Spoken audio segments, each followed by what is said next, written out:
I had the vague outline of a show here somewhere in my phone, but I have been talking to Stugotz about his marriage all break, and so now we've got to put that on the air because at some point during the show today, we will get to my brother and Bomani Jones and Chris Sims. But Stugotz is in a perilous place right now, fighting between families. He's got this family, and then he's got his secret family at home, and he frustrates his wife terribly.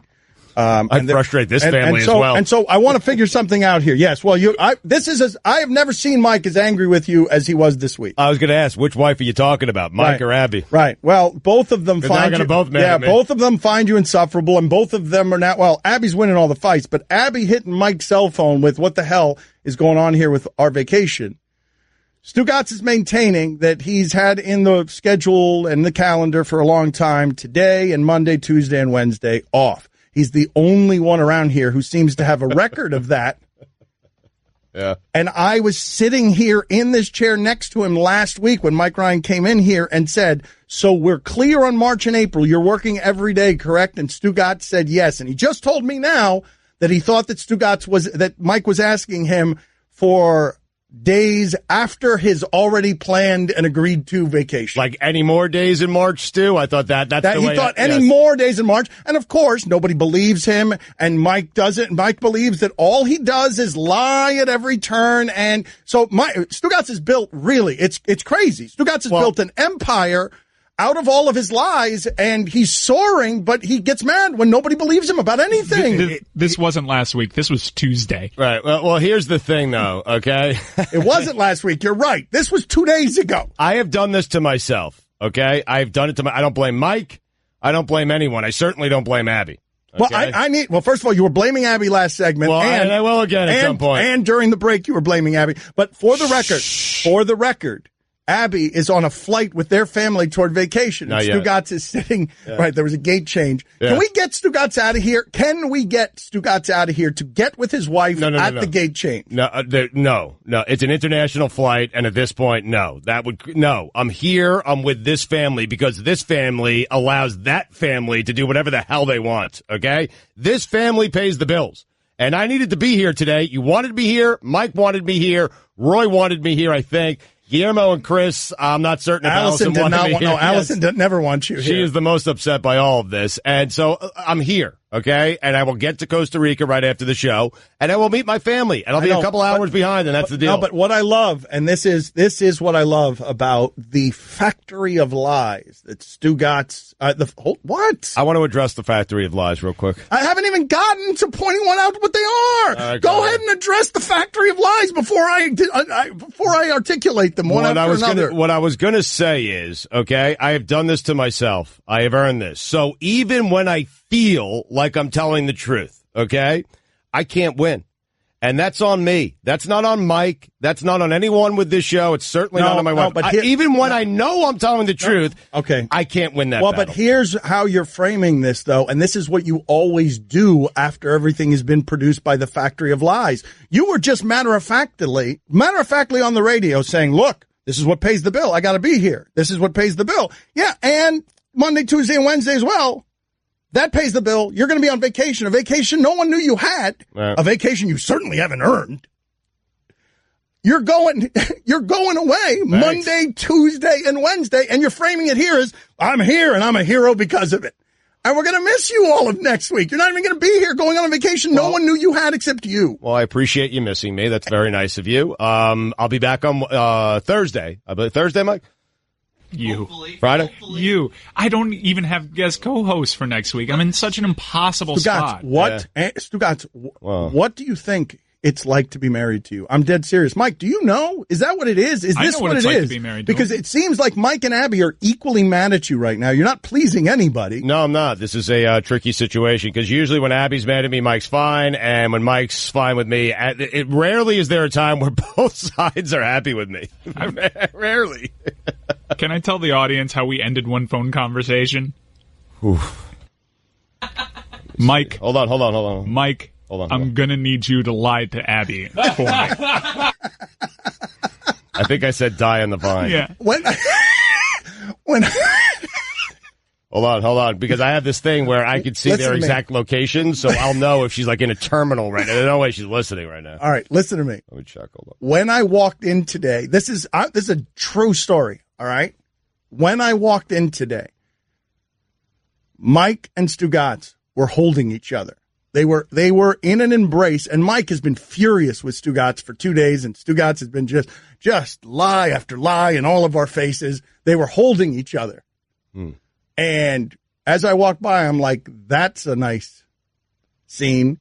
And I hear Mike whisper to Stugotz, why do you smell like cigarettes? Were you smoking this morning? The stress, yep. I smoked the entire drive down. I didn't even know you smoked cigarettes. I didn't either. You were so stressed by your family going on vacation without you because your web of lies is falling apart here. And really all it is just disorganization that is then followed by lies to cover the disorganization. That you nailed it. And when I say, I mean, listen, that cigarette, I think the longest they have is 120s. It was a 240. I think it was hanging out my window when I lit it. Is anyone else surprised? Guillermo, put it on the poll. Are you surprised that Stugotz had a morning breakfast cigarette? Because the stress is real, Dan. No, a morning breakfast stress cigarette. I am surprised by this. I don't think of Stugotz as someone who is feeling stressed and is going to smoke a cigarette. I walked into a gas station. I haven't bought a pack of cigarettes in years. And I said, what's the longest one you have? Give me the longest one you got. I don't think anybody has ever ordered cigarettes that way. The longest one you got, please. Did you guys see the ending of the Louisville, Virginia game last night? This is a riddle. This is what I'm about to say to you. If you don't know what I'm about to say to you, is crazy. I did see it. Tell the audience, because you're right. It is crazy. So help me explain it to the audience. This is the situation. Louisville is playing in Louisville. Is Virginia still the number one team in America? They've lost one time, right? Yeah, still number one. Yeah. All right. A boring number one. Yeah, they're always a boring number one. We hate Virginia around here. For 10 years, they've always been the same team in basketball. It'll be a good defensive team. Maybe I'm wrong this year, but for 10 years, what they've been is good defensive team that's always going to lose because they never have any stars, and all they do is play boring, stiff, quicksand defense basketball. But Louisville was at home and winning by, listen to this, 4 with 1 second left. Louisville is winning by 4 with 1 second left. How did Virginia win by 2?